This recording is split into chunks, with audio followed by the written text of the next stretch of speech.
If you ever find yourself driving through rural Mississippi and you see a road that wasn't there before, don't take it.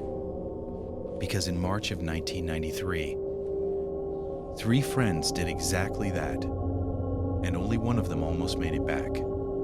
No police report, no missing persons case, just a road the locals won't even name anymore. They call it Red Clay Road, and what waits at the end of it doesn't let you leave. This is American Nightmares. Rural Mississippi didn't feel like spring the way folks imagined it up north. It came slow, humid, thick with the smell of wet earth and pine sap. Like the land was waking up, but hadn't decided if it wanted to be kind yet. The road cutting through Yazoo County was still slick from last week's rain. Red clay sticking to tires like it didn't want to let go. Malik Johnson wiped sweat from his forehead even though the sun was just beginning to sink, his old '88 Chevy Caprice rumbling steady beneath him. Gospel music crackled low through the radio. Some Shirley Caesar track his mama loved. But Darius reached forward and snapped it off. "Man, ain't nobody trying to hear church right now," he said, leaning back with a grin. Gold chain catching the last light. In the passenger seat, Jada crossed her arms, shaking her head. "You say that now, but you gon' want Jesus when something start chasing you out here." Malik chuckled, but it came out tight. They had just left his grandma's house, where Sunday dinner had stretched into evening. Fried catfish, collard greens, cornbread so soft it melted before you chewed. His grandma had warned them not to take Red Clay Road, said that land didn't belong to folks no more. Said some places remember things better than people do. Malik hadn't argued. He just smiled, said yes ma'am, and grabbed the keys anyway. Now, as the paved road thinned into dirt and pine trees crowded closer, he wasn't laughing as much. Rusted mailboxes leaned like tired men. Old wooden houses sat back in the trees, some still alive with porch lights and laughter, others sagging into the earth like they were giving up. And then they passed the sign, half buried, paint peeling, barely readable, Red Clay Road. Jada leaned forward. "Malik, that road, we go further. Listen carefully. What happens next is where most people say the story gets impossible. But every single detail you're about to hear came from the only person who made it out. Or at least, the only one we ever saw." He didn't answer right away. Just pressed the gas a little harder. "Ain't nothing out here but old stories," he said. But the air changed the second they crossed that line, like stepping into a church after the sermon ended, quiet in a way that didn't feel empty, just watched. They weren't supposed to stop, but the house made that decision for them. It sat back off the road like it had been waiting. Crooked porch, tin roof rattling even without wind, windows dark like eyes refusing to blink. Malik slowed without meaning to, the car rolling to a stop as if something beneath the dirt had caught hold of it. "Nope," Jada said immediately. "We not doing this." But Darius was already out, brushing red clay off his sneakers, looking around like he'd just found buried treasure. "Y'all ever heard of the Henderson place?" he asked, lowering his voice like the trees might be listening. "Whole family vanished out here. About 10 years back." Malik frowned. "Man, stop playing." But something about the house felt familiar. Not like he'd been there before. More like it had been waiting for him to come back. The screen door creaked open slowly on its own. A long, dry whine that scraped against the quiet. No wind, no movement. Just that door, inviting them in like it already knew they wouldn't say no. Inside, the air was thick, humid, metallic, wrong. The walls were lined with old photographs, black families frozen in time, dressed in Sunday best, staring straight ahead with expressions too serious to be normal. Jada stepped closer to one. "Why they all look like that?" she whispered.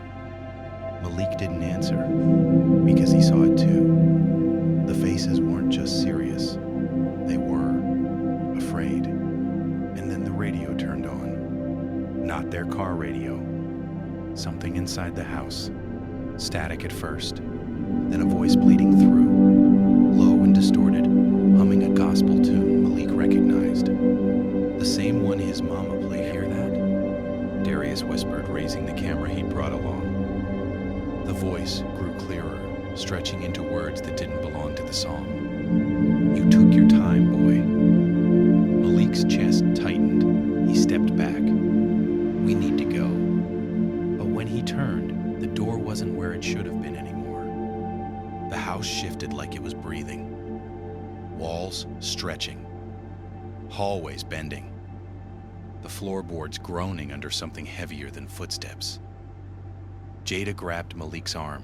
"This ain't right," she said, her voice shaking now, all humor gone. Darius kept filming, but his hands weren't steady anymore. "Yo, this don't make no sense." The radio crackled louder. The gospel turning warped, stretched. Voices layering over each other until it sounded like a whole congregation singing from underground. "You remember this place, don't you?" The voice said again, clearer now, closer. "I ain't never been here." But even as he said it, flashes hit him, quick, sharp, like memories that didn't belong to him. A child running through these halls. Laughter. Then screaming. Firelight flickering across the walls. He staggered. "Malik?" Jada said, trying to steady him. And then Darius stopped filming, completely still. Malik turned slowly and saw it standing behind him, tall, too tall. Its body bent wrong, like it had too many joints or not enough bones to hold it right. Its skin, or whatever it had, looked stretched, like it didn't fit properly. And its face, it wasn't a face, just shifting darkness. But somehow Malik knew it was looking straight at him. "You left," it said, voice layered with dozens of others. "You always leave."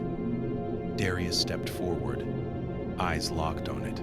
"Darius, don't." Malik started, but it was too late. Darius smiled, slow and wrong. "It say we belong here," he whispered. The floor cracked beneath him, and then he dropped. No scream, no crash. Just gone, like the house swallowed him whole. Jada screamed, pulling Malik back. "Run!" The walls slammed shut behind them, doors appearing and disappearing. The house twisting like it didn't want to let them go this time. They burst out onto the porch like they'd been thrown, hitting the ground hard, gasping for air that didn't feel real anymore. The Chevy sat where they left it, but it looked older, paint dulled, rust creeping along the edges like time had passed different here. Malik didn't question it. He grabbed Jada, shoved her inside, and turned the key. The engine struggled, coughing like it hadn't been started in years, but finally roared alive. Gravel spat behind them as they tore down red clay road, trees whipping past, shadows stretching too long in the fading light. Neither of them spoke for a long time. The world slowly started to sound normal again. Crickets, wind, distant hum of life. When they finally hit the highway, Malik let out a breath he didn't know he'd been holding. "We good," he said quietly. "We made it out." Jada didn't answer.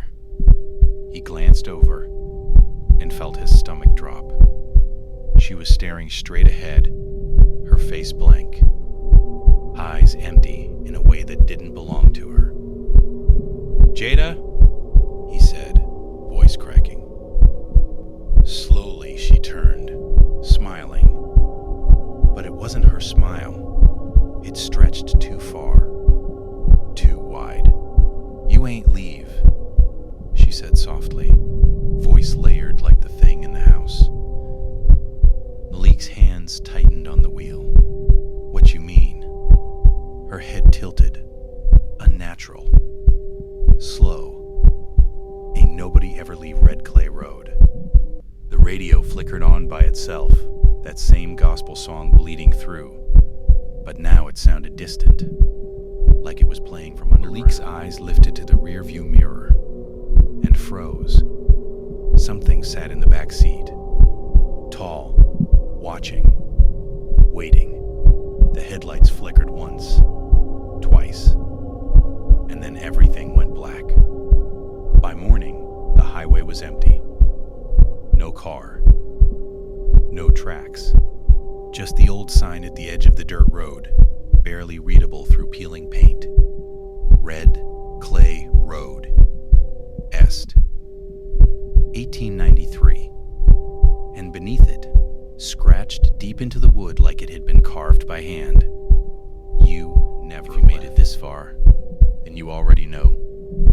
Some places aren't just haunted, they remember you. And sometimes, they don't forget. So if you ever hear someone mention Red Clay Road, just keep driving. Because the scariest part isn't getting lost. It's realizing you never left. If you want more stories like this, hit subscribe and turn on notifications. Because the next story might be closer to you than you think. This is American Nightmares, and I'll see you in the next one.